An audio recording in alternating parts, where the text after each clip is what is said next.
अरे साधे सॉक्स कुठे ठेवले आहेत हे सुद्धा तुला माहित नाही. अर्धा तास शोधत बसला होतास तू.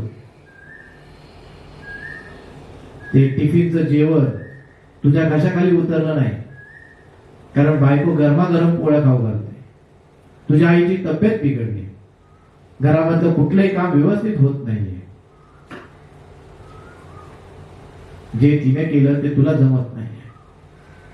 नेमका कशाचा राग आहे रे तुला?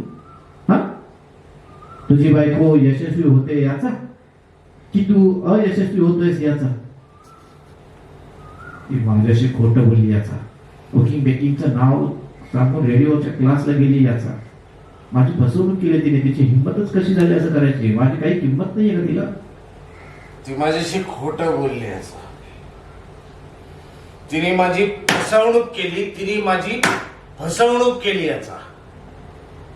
माझ्याशी खोटं बोलून कुकिंगचा क्लास सांगून त्या आरजेच्या क्लासला गेली याचा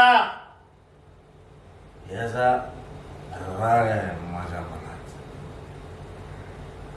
तिची हिंमत कशी झाली असं करायची? माझी काही किंमत नाही तिला. अरे तू सांग मला,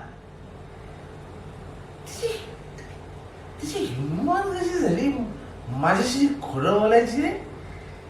माझ्याशी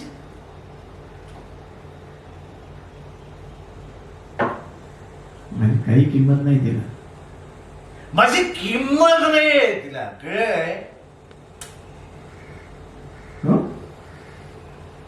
जरा इकडे माझ्या डोळ्यात डोळे घालून बोल. तुझी किंमत नाहीये तिला.